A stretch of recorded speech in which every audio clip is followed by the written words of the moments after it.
जय श्री राम, राधे राधे, जय माता जी। तो चले मित्रों, हमारे चैनल में आप लोगों का स्वागत है। तो हम आप लोग के बीच में बहुत प्यारा सा सोहर गीत लेकर के आई हूँ। अगर आप लोगों को पसंद आए तो लाइक करें, शेयर करें। अगर आप लोग सब्सक्राइब ना किया हो तो सब्सक्राइब कर लें, क्योंकि हमारा वीडियो आप तक ज़रूर पहुँचे। तो चलें, आप लोग सोहर गीत सुने और अपना अपना सपोर्ट हमें ज़्यादा से ज़्यादा दें, क्योंकि आपका सपोर्ट ही हमारा मेहनत है। तो आप लोग सपोर्ट ज़्यादा से ज़्यादा करें। अरे बगिया से आई है मालिनिया तोरनिया, उनसे पूछाई हो। अरे बगिया से आई है मालिनिया तोरनिया, उनसे पूछाई हो। हे मालिनी कावन कावन फूल डेलिया महकिया नहीं आवाई हो।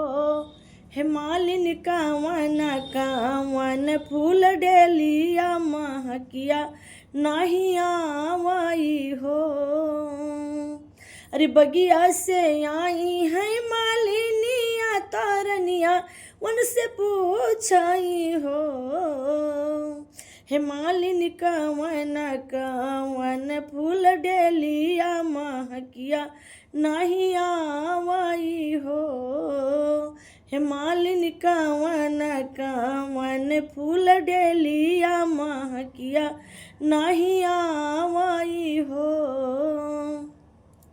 अरे एक ताऊ रानी है बिया लायर दूसा रे चमियाली हो।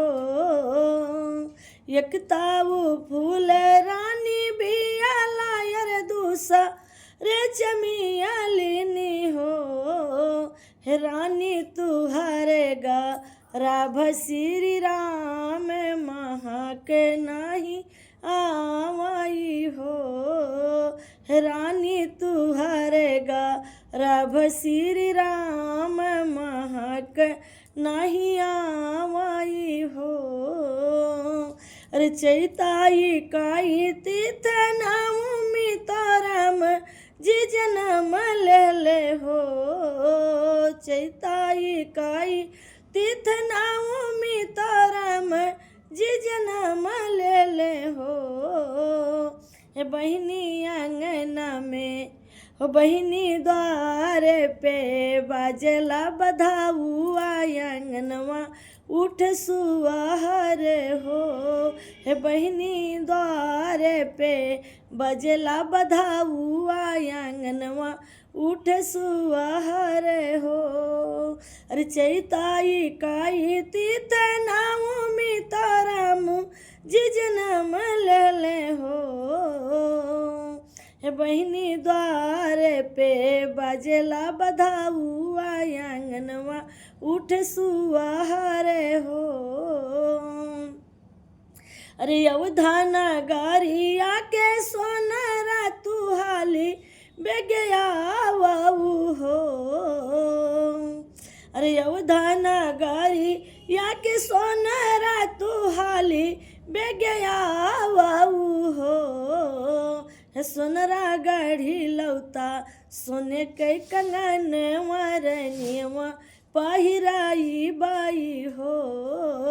हे सोनरा गढ़ी लौता सोने के कंगन वरनियवा पहिराऊ बाई हो।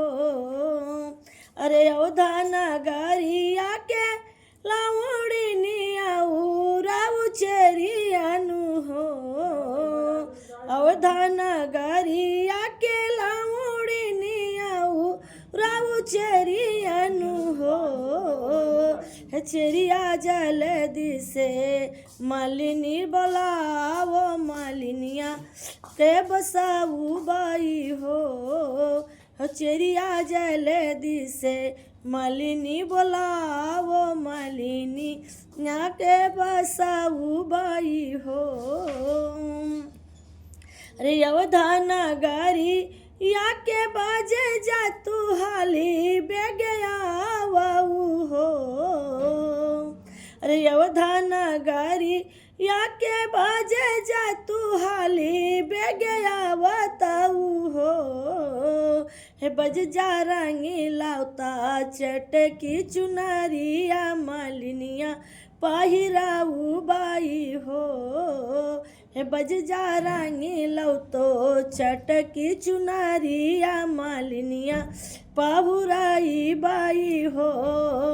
हे बज जा मालिनी के दिहले यसी से तो राम जी जन्म ले ले हो। हे बज जा मालिनी के दिहले यसी से तो राम जी जन्म ले ले हो। अरे अवधाना गारी या के सोनरा तू हाली बेगया बाबू हो। अरे अवधाना गारी या के सोनरा तू हाली बेगया बाबू हो। सोनरा गाड़ी लाओ सोरा हो सिंगार मालिनिया पहिराऊ बाई हो। सोनरा गाड़ी लाओ तो सोला हो सिंगार मालिनिया पहिराऊ बाई हो। हे सोनरा मालिनी के दिहले यसी से तो राम जी जन्म ले हो।